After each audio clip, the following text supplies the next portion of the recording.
नागपूरच्या लाचलुचपत प्रतिबंधक विभागानं मोठी कारवाई करत मेयोच्या शस्त्रक्रिया विभागाच्या प्रमुखांना 20,000ची मागणी केल्यानं ताब्यात घेतलं आहे। डॉक्टर नंदकिशोर जयस्वाल असं या लाचेची मागणी करणाऱ्या डॉक्टरचं नाव असून या कारवाईमुळे शहराच्या वैद्यकीय क्षेत्रात एकच खळबळ उडाली आहे। कारवाईत कनिष्ठ लिपिकाला देखील ताब्यात घेण्यात आलं आहे। मिळालेल्या माहितीनुसार तक्रारदार हे वर्धा येथील प्रादेशिक परिवहन कार्यालयात कार्यरत आहेत। सुमारे 3 महिन्यांपूर्वी त्यांनी वैद्यकीय रजा घेतली होती। दरम्यान एका अपघातात ते गंभीर जखमी झाल्यानं रजा वाढवण्यासाठी त्यांना शासकीय रुग्णालयातून वैद्यकीय प्रमाणपत्राची आवश्यकता होती। यासाठी त्यांनी नागपूरच्या मेयो शासकीय रुग्णालयातील शल्यक्रिया विभागाचे प्रमुख डॉक्टर नंदकिशोर जयस्वाल यांच्याशी संपर्क साधला।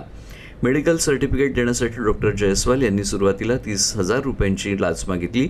नंतर तडजोडीनंतर 20,000 रुपयांमध्ये व्यवहार निश्चित करण्यात आला।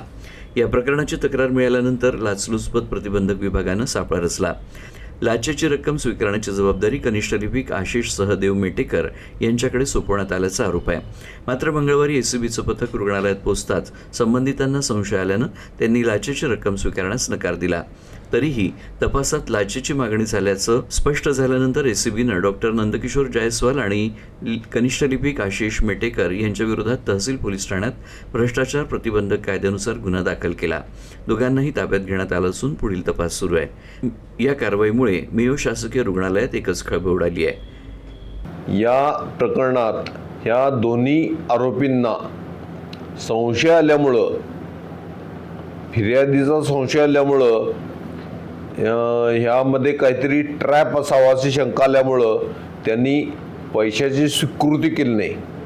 परंतु तरीसुद्धा आपण लाच मागणीचा गुन्हा दाखल केला आहे आणि त्यामध्ये हे डॉक्टर जयस्वाल आणि मेटेकर क्लार्क ह्या दोघांनाही अटक केलेली आहे।